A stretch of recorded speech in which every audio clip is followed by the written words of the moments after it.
In the early 90s, Kevin Costner, a sometimes brilliant and very confident actor, decided he wanted to make something wildly apocalyptic. Something like Mad Max, only bigger, more expensive, and of course with himself in the main role. Back when times were simpler and Kevin Costner was loved by absolutely everyone, Universal agreed to finance whatever idea he came up with. The idea was Mad Max on water.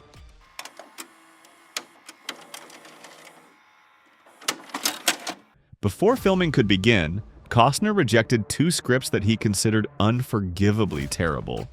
One of them claimed that Earth's surface was flooded not because of global warming, an idea that would emerge later, but because Earth had suddenly gained a second moon, which, according to the script, simply flew in from deep space.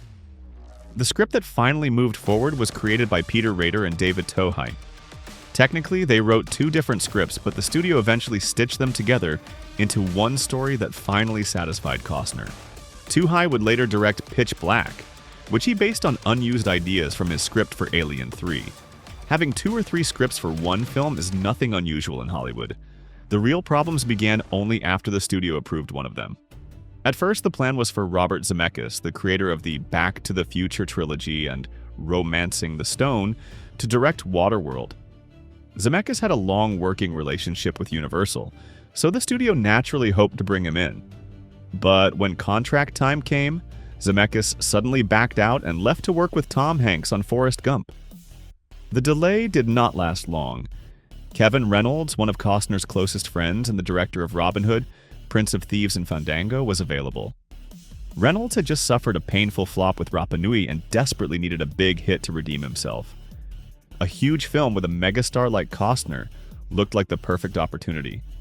And because Costner was famous for his constant desire to offer advice to everyone around him, the only person who could compete with him in this habit was Sylvester Stallone. Universal assumed there would be no tension between the 2 Kevins. Reynolds, after all, had a reputation for being a strong technical craftsman, even though his previous film failed. Things soon got worse. The studio allocated so much money that nobody felt pressured to think ahead or plan responsibly. That kind of laziness happens sometimes when people are on top of the world.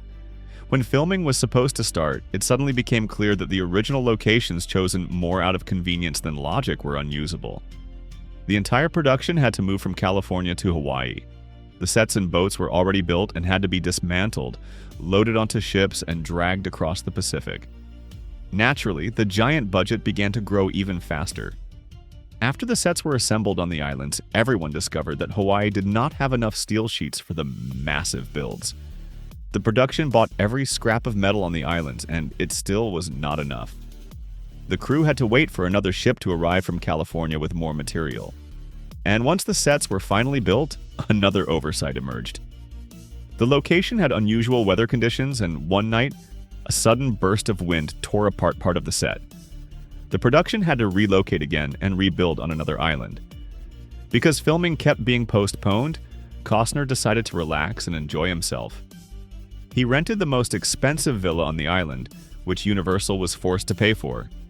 It cost $4,500 per day.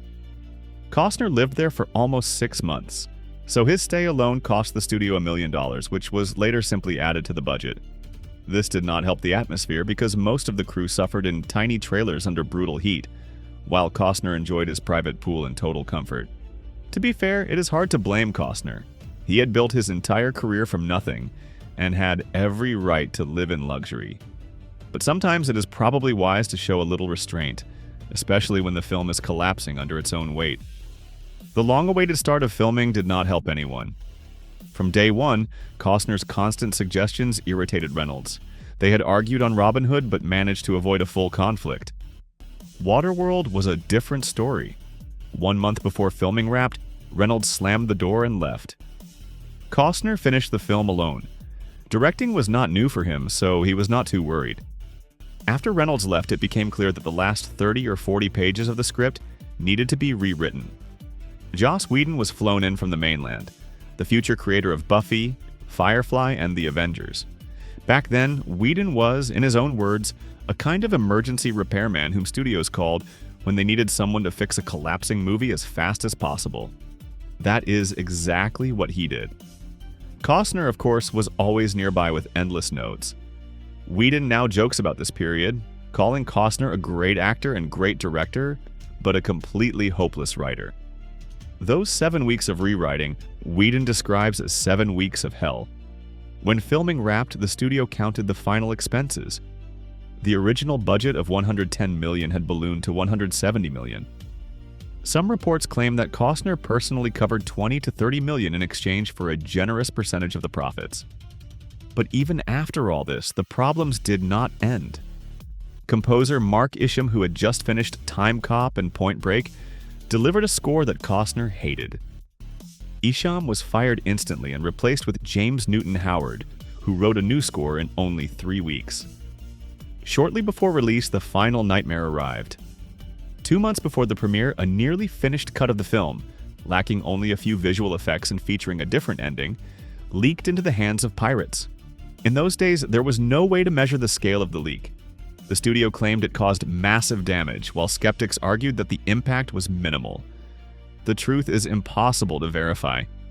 Waterworld finally opened in July 1995 and earned $264 million on a production budget of $175 million, making it the most expensive film ever made at the time, a title it held until Titanic surpassed it 2 years later.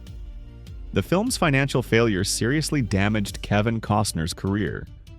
If he had stayed close to the original budget, the film might have turned a profit, and the fallout might not have been so severe.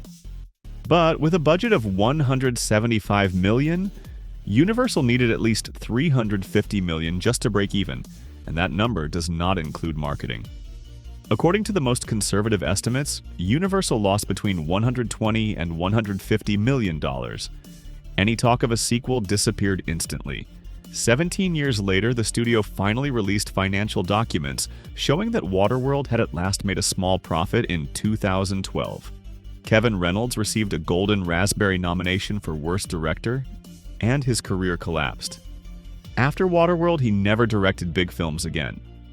Costner and Reynolds reportedly reconciled many years later while working on Hatfields and McCoys, where Costner personally invited Reynolds and promised not to interfere. Both men say they enjoyed working together again and would happily do so once more. It is a sad story. A potentially great film was undone by Costner's ambition, and by the excessive faith everyone placed in his star power. That was Frameback. See you on the next Rewind.